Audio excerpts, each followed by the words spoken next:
Hi friends, இது வந்து Thursday morning எடுத்த விலாக் தான். மார்னிங் விலாக் எடுக்க ஸ்டார்ட் பண்ணிவிட்டேன். மார்னிங் எழுந்து வந்துட்டு டீ போடலான்னு சொல்லிட்டு இண்டக்ஷனில் தான் இஞ்சி போட்டு டீ போட்டுட்ருந்தேன்.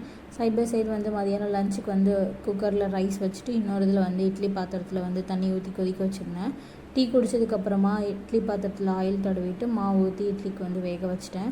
சட்னி வந்து தேங்காய் சட்னிக்கு வந்து கொஞ்சம் தேங்காய், 2 பச்சை மிளகா, 4 பூண்டு, அது கூட கொஞ்சம் பொட்டுக்கடலை, கருவேப்பிலை சேர்த்து வந்து மிக்சியில் அரைச்சி வச்சுட்டேன். மதியானம் லஞ்சுக்கு வந்து ரசமும் முருங்கைக்கீரையும் தான் பிளான் பண்ணியிருக்கேன். சைட் பை சைடு வந்து என்னோட ஹஸ்பண்ட் வாட்டர்மெலன் கட் பண்ணிட்டு இருந்தாங்க. எப்போவுமே நம்ம ஜூஸ் குடிக்கிறோம், இன்றைக்கி டிஃப்ரெண்ட்டாக செய்யலாம்னு சொல்லிட்டு மேஷர் வச்சு மேஷ் பண்ணிவிட்டு ஐஸ் க்யூப் சேர்த்து மறுபடியும் அதில் ஊற்றி ஃப்ரீசரில் வச்சுட்டோம். மார்னிங் பிரேக்ஃபாஸ்ட்டுக்கு இட்லியும் தேங்காய் சட்னியும் வச்சு சாப்பிட்டாச்சு. மதியானம் லஞ்சுக்கு பார்த்திங்கன்னா முருங்கைக்கீரை பொரியல், ரசம், தயிர், அப்புறம் ஒயிட் ரைஸ் தான். நம்ம வாட்டர்மெலன் வந்து டிஃப்ரெண்ட்டாக இப்படி செஞ்சு சாப்பிட்றப்போ அது மதியானம் வரைக்கும் கொஞ்சமாவது சில்னஸ் தாங்குங்கிறதுக்காக தான். அதுவும் இல்லாமல் நம்ம சின்ன சின்ன பீஸா இருக்கனால நம்ம சாப்பிட்றதுக்கு ஸ்வீட்டாகவும் நல்லாவும் இருக்கும். நீங்களே இதை வீட்டில் ட்ரை பண்ணி பாருங்கள். நாளைக்கு இன்னொரு வீடியோவில் பார்க்கலாம். டாட்டா, பாய்.